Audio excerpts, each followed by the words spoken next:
కర్నూలు జిల్లా కోడుమూరులో తీవ్రమైన తాగునీటి సమస్యపై ఎమ్మెల్యే దస్తగిరి స్పందించాడు. హంద్రీ నది తీరాన ఉన్న తాగునీటి పథకాలను పరిశీలించాడు.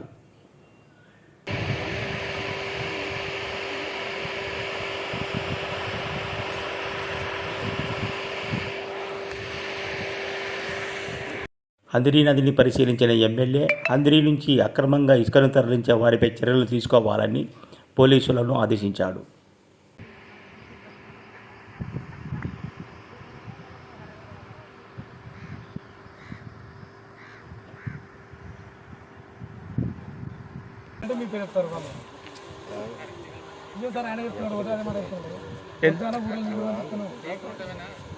తాగునీటి సమస్య గురించి అధికారులతో చర్చించిన అనంతరం గాజుల దిన్నె ప్రాజెక్టు నుంచి ఎడమ కాలువ ద్వారా 50 క్యూసెక్కుల నీటిని విడుదల చేయాలని ఆదేశాలు జారీ చేశాడు.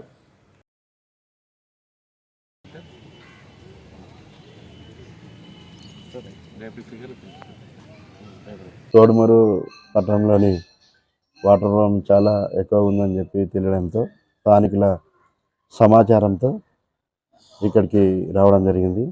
అలాగే అందరినీ కూడా పరిశీలించడం జరిగింది, అక్కడ ఎన్ని మోటార్లు రన్ అవుతున్నామని. కానీ ముఖ్యంగా మేము పై అధికారులతో మాట్లాడి అలాగే ఈరోజు వాటర్ వదులుతామని చెప్పడం జరిగింది. కాబట్టి అందుకు ఈరోజు ఇక్కడికి వచ్చి తాగునీటి సమస్యని లేకుండా వర్షాలు కూడా తక్కువ ఉన్నందుకు ఎలినినో ప్రభావంతో కాబట్టి ముఖ్యంగా అందరూ దృష్టిలో ఉంచుకొని ఈ యొక్క మనకి వాటర్ని ఎలాగైనా తీసుకురావాలనే ఒకే ఒక సంకల్పంతో మేము పై అధికారులతో నేను విష్ణువర్ధన్ రెడ్డి గారు మాట్లాడి వాళ్ళు ఖచ్చితంగా ఈరోజు వదులుతామని చెప్పడంతో మేము ఇక్కడికి వచ్చి పరిశీలించడం జరిగింది. కాబట్టి ఇంకా ముఖ్యం వాళ్ళు కూడా సమయంతో వాటర్ యూజ్ చేసుకుంటున్న కొన్ని రోజులు ఉంటే బాగుంటుందని తెలియజేసుకుంటున్నాను. ముఖ్యంగా అలాగే ఇసుక కూడా తరలించకుండా ఉండడానికి అలాగే డిపార్ట్మెంట్ వాళ్ళకి కూడా తెలియజెప్పడం జరిగింది. కాబట్టి ఇసుకను కూడా ఎక్కడ కూడా తరలించకుండా ఉండేందుకు కూడా మేము తరలిస్తే ఎలాగైనా తరలించినా వాటిపై కఠిన చర్యలు తీసుకోవడానికి కూడా చర్యలు తీసుకుంటామని తెలియజేసుకుంటున్నాను. ఈరోజు వెళ్తాం.